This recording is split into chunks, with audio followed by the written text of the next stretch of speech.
Yes, he did.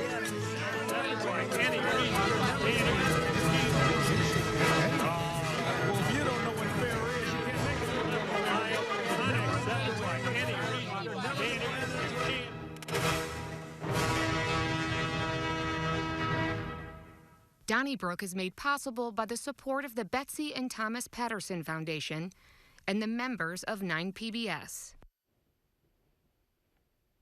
It's another edition of Donnybrook. Great to have you with us.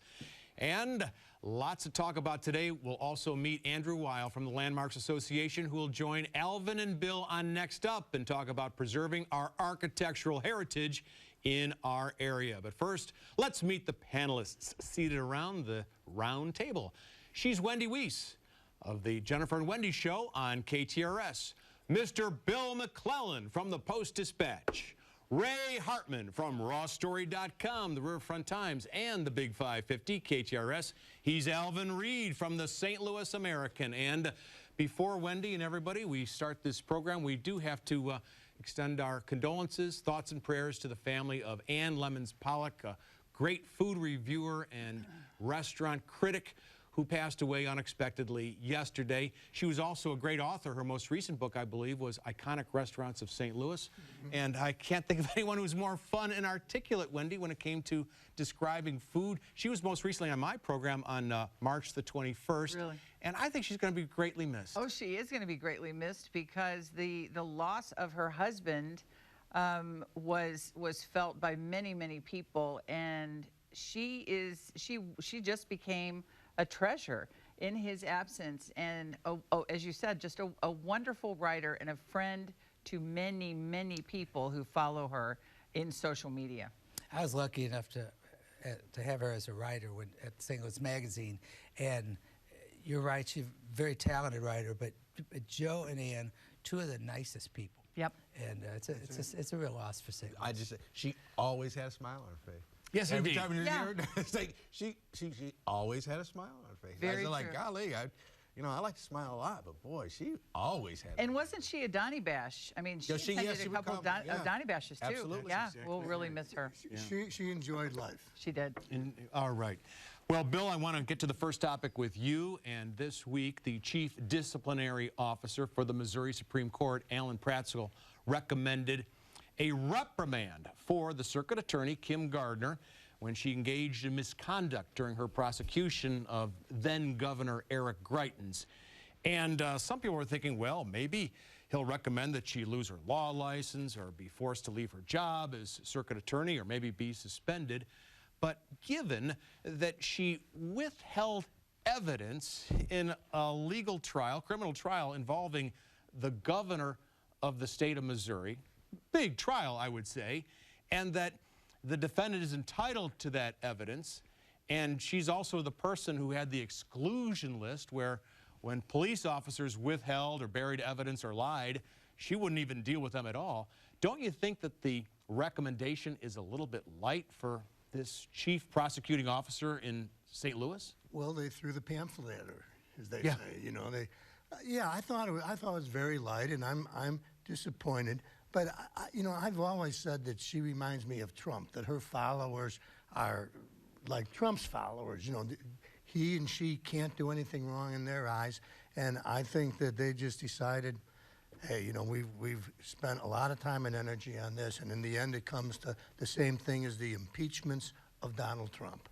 Well, nothing happened, and I'm sure she feels emboldened, and this is just the new normal we have to live with. Well, the legal community has, whatever you think of Kim Gardner, the first thing I thought was, but there's a feeling out there that, judges and attorneys take care of judges and attorneys. And I thought that she was going to face a stiffer punishment. And then it just like when it happened, I kind of thought to myself, like, wait a minute, Alvin, you kind of already knew the answer. Because they weren't, the McCluskeys out there pointing guns at people and carrying on. Yeah, but the McCluskeys were not elected. I mean, let me, what I'm saying is, it's like, you mean okay. From a legal standpoint. Yeah, they're attorneys. Right. And there was no big clamor from the Missouri Law Society out there to take their license and, disbar them. Well, so, it's kind of like I thought maybe the league. She's not out of the woods. Oh, yeah, I mean, true. she's not out of the woods. True. This is just a recommendation. The Missouri Supreme Court will actually have the final say. That is correct.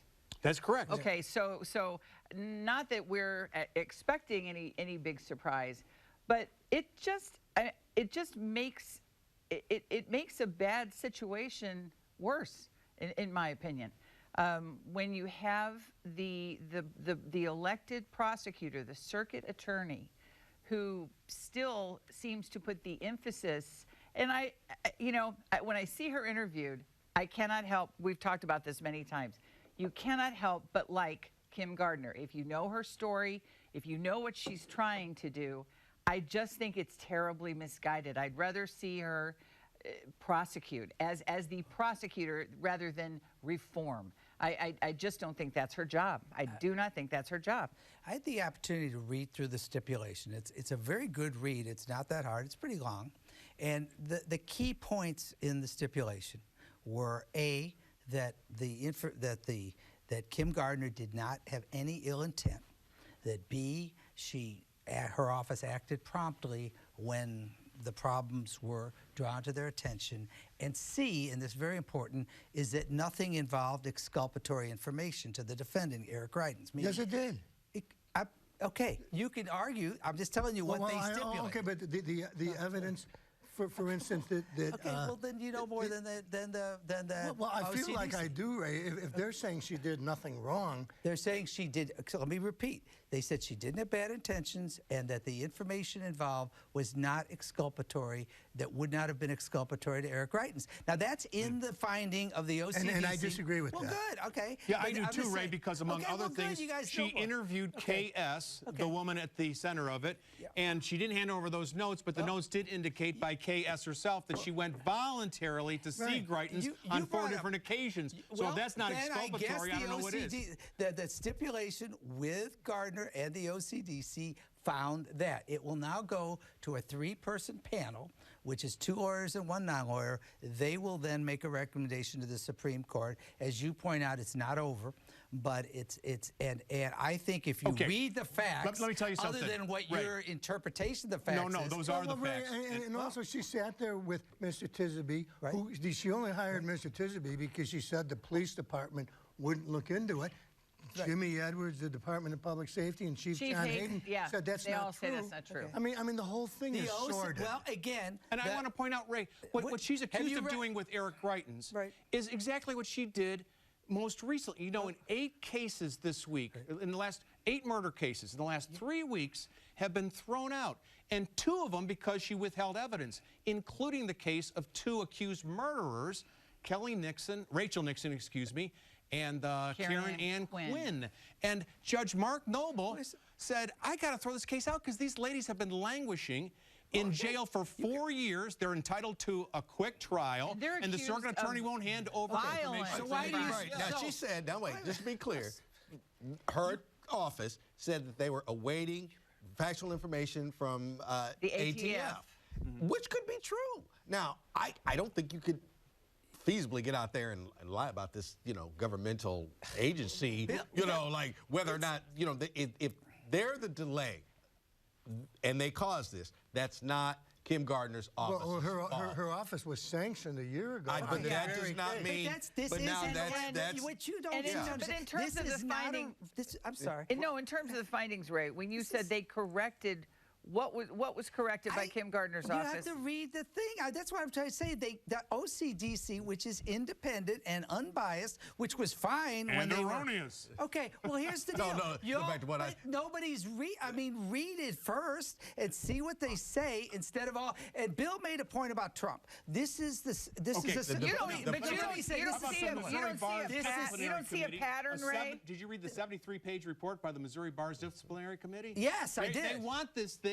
They're upset with this. I know, and this was a follow-up to that, and this was after Kim Gardner's I think had what a Ray- response to it. wait. But let me finish one thing, and Well, that Ray, is quick about it, Ray. Well, I haven't had a chance to say it. You brought up Trump.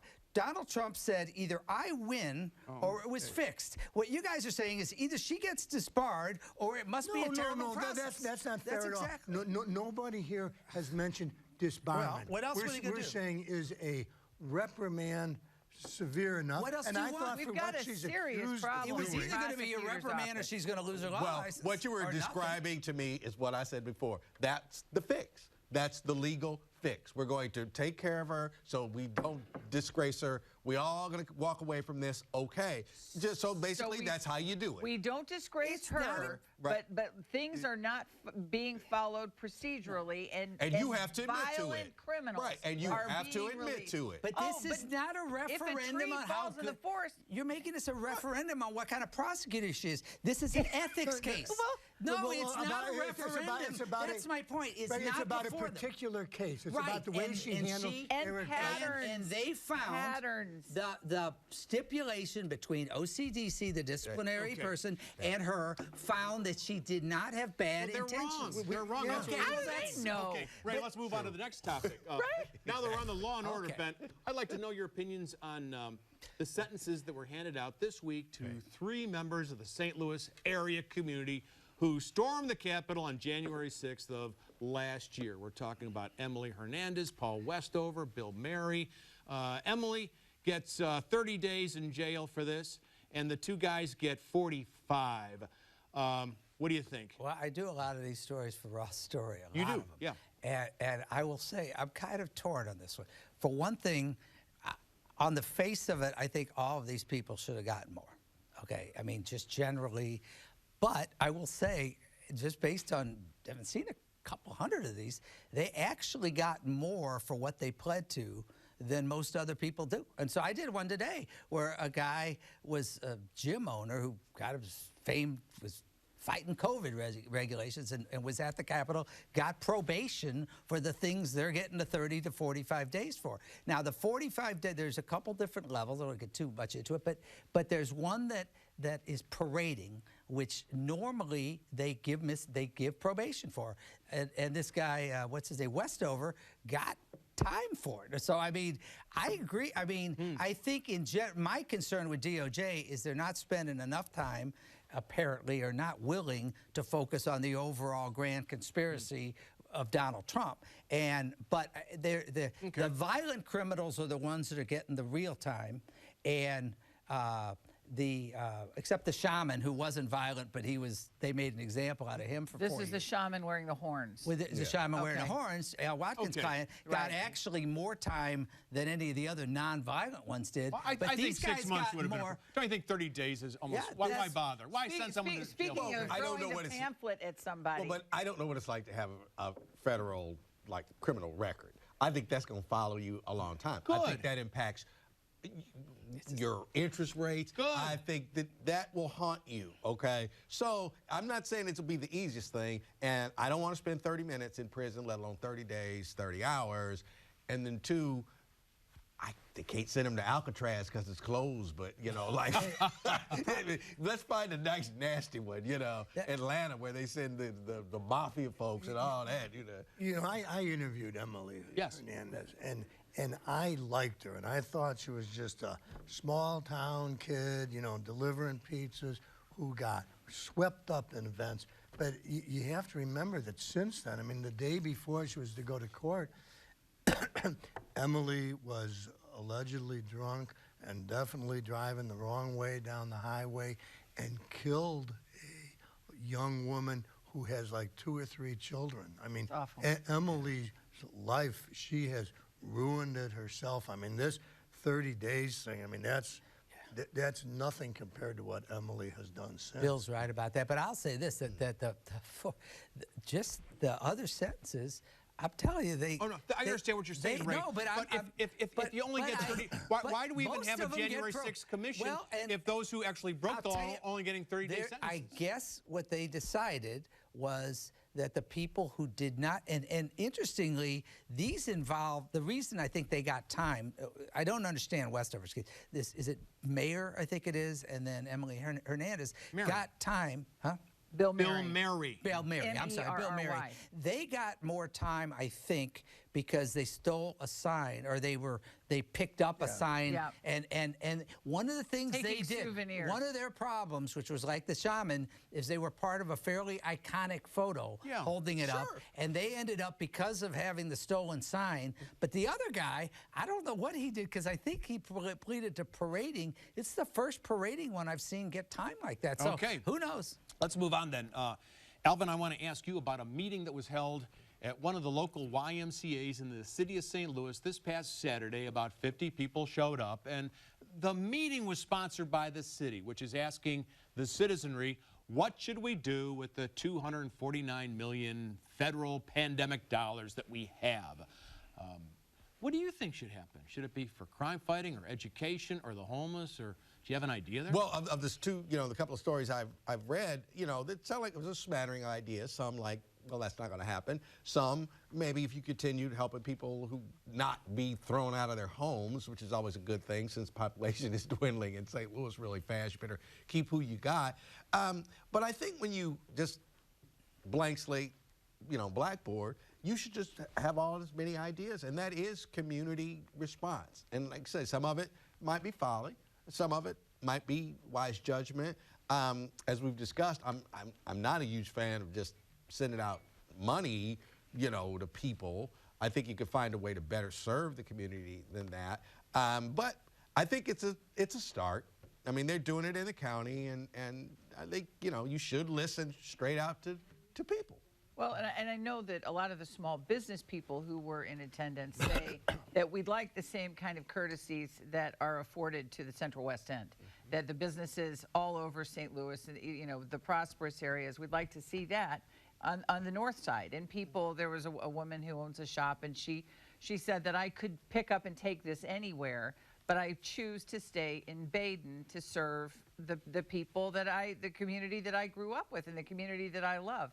So how it's all going to shake out, though, I mean, by the time the decisions are made, I'm sure that everybody will be surprised. And I think it's a great point, Wendy, that there's always been this Central West bias, but the powers that be, and it would be really refreshing if that bias did not dominate this. As Alvin points out, you got to listen to folks. You got to listen, and I think obviously the pandemic money needs to be used for as close to things related to it as possible, because I mean anybody can have a wish list for everything, but it's an interesting process, and I would really like to see there being more equity in this than we normally see. But we do need specifics. I mean, at some point we're going to say This seems to be the fact finding. Oh yeah, and I mean you're right, they're dragging their heels. This is where you should start. This is go to the people, get this just somewhat wild list of wants and wishes, and some will say education, and it was after-school job training and things like that. Some are good ideas, some are not, but you got to start there. And I thought, Wendy, you were going to, at the end of what you said, I thought you were going to say that whatever they come with, everybody will be mad. And I was going to say, like, that's good. That is true. I like to think that this is all just sort of on the surface, that we're talking to people, that in reality there are some smart people, city planners, who are saying, okay, here's what we need to do, here's what we need to do, and let these 50 people come to the meeting and talk about it. But here's what the smart thing to do would be. But I'm not sure that that's true. Well, and the smart thing to do usually will be the political insider's smart thing to do. Right. And I'm talking about city planners. No, I know, but they'll end up being influenced by the... Well, let's move on, guys. Wendy, I want to ask you about Panera, based in Sunset Hills, National Bakery Cafe, one of the fastest growing restaurant chains for, 15 or so years recently. Well, they decided to go with robotic coffee so that the coffee service will be automated, especially for those who now have the monthly subscription. Do you think this is the result of the labor shortage, or the fact that those who are working have demanded $15 an hour, or just what? I think the fact that Starbucks is, you see a greater emphasis on the part of the workers in terms of unionizing. That's becoming more of a conversation. Amazon, obviously, unionizing. There are all of these discussions, labor unions making a big comeback. What I thought was so funny in the story, first of all, this Miso Robotics, they have also partnered with White Castle and Arby's. I mean, they are making some big inroads. And the chief digital officer at Panera said, no, this has nothing to do with automation and the costing people their jobs. No, that's not what's going on here at all. We just want our employees to be able to ensure that our customers are having a wonderful experience. So that means that this is all about, in my opinion, to follow the money. And I'm rooting for the baristas, and I like the idea of them unionizing. But whatever happens with the coffee, I'm not so concerned about. It's when we go to these driverless trucks. Oh, to save some big money. I mean, that's what's going to scare me when I'm on the road in my little Honda, and all of a sudden some 18-wheeler or 24-wheeler with no driver comes whipping along. I mean, I'll stop for coffee. Who do you flip off in that situation? No, and it's like, did you see there was a big Twitter exploded yesterday over some cops pulled over a driverless car, which was kind of interesting. But I tell you what, I know let me sound like the candle makers protesting electricity. I will vote with my feet against any robotic coffee server. In other words, I think I don't think they care. Right? I don't care. I'm saying I don't think they care. I will. I hope I personally hope Starbucks is able. The baristas can unionize because I think it sounds like they have a just cause, and I will support live people as long as I can. And again, this will be obsolete. Saturday Night but I'm Live still doing it. Did a skit a couple weeks ago, and it was like the automated store where it like scans your chip. Like, you don't even have to take your card out. You just take stuff, and it charges you. And all the black people just said, like, they're like, no. They keep looking around like, no, sure, just take it. Like, it was great. See, so I think not just black people, but a lot of people say, no, I'm not going to the people-less coffee shop. Well, I just hope Miso doesn't come up with an automated talk show panelist. I like Miso. Really inexcusable. And the stores with the janitor, the things that clean up, so you don't, the bus they frighten me. Now that reminds me of Westworld, where just one day that's what this is. That's what this is, Alvin. Well, Wendy, what do you think about the EV charging stations? You know, there was an ordinance passed in St. Louis County which would require certain developers, when they're putting in parking lots, et cetera, to have one or two of these EV charging stations. But now Jim Murphy, state representative in Jefferson City, says if it's so important, St. Louis County, you pay for it. Don't put the burden on the business owner in this age of supply chain problems, inflation, and labor shortage. It's $8,000 per charging station. Per charging station. Okay, to me that represents the high cost of doing business. I'm sorry, and if that's the law, then that's the law. And he's saying, don't put it on the businesses, put it on the taxpayers. Right. Don't put it on the businesses that got into the business, put it on the taxpayers. That doesn't, to me, that doesn't make any sense. And maybe I'm just getting to the age where I'm perennially crabby about this kind of stuff. But I don't expect anybody to put gas in my car. Why would I expect somebody else to be charging my vehicle? Why would the guy who owns like a grocery store in his parking lot have to have an EV charging station? And if clean air is important, and it is, why not have the county pay for it? But Mr. Murphy said this has nothing to do, you know, he does say that this is trumped up, no pun included, or no pun intended, but he does think that this has nothing to do with clean air. He thinks that this is just a way to the ask green the boss. plan, Right. Yes. Electric cars are coming, and wholesale. And I have 2 Fords, and I get literature from them that's saying, like, in another, 10 years, 3/4 of our vehicles are going to be, electric. So once again, St. Louis County took a step that would kind of make us, progressive and see the world as it's going to be instead of 100 years ago. So let's just clamp down. Hang on. Answer my question. If it is important, if it's important public policy, then why doesn't the county pay for it? Because Charlie, it costs too much. Charlie, we're the county. Yeah.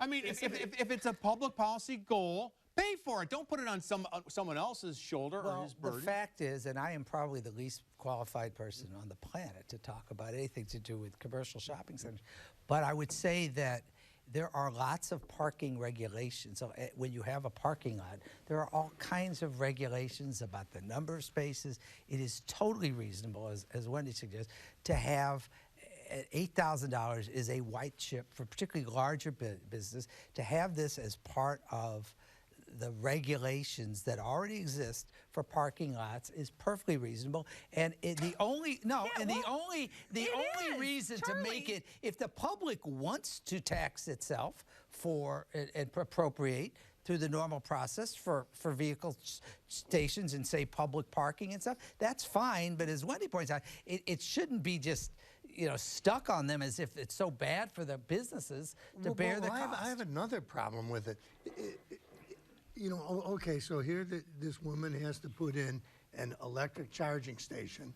Well, with all the guns around and everybody's tempers flared, I can't believe there aren't going to be fights for these. There's one here and then there's one over there, 2 blocks away.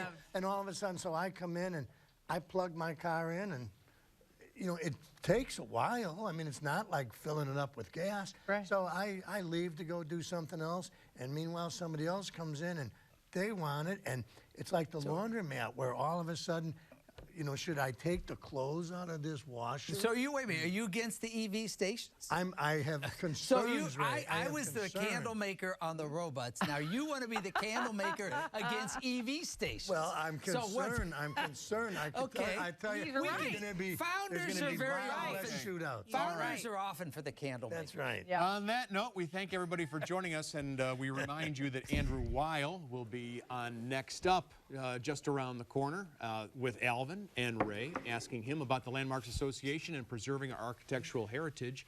Don't forget, you can always write to us and share your opinions. 3655 Olive Street, St. Louis, Missouri, 63108. We love those tweets. Donnybrook at 9pbs.org is where you can email us.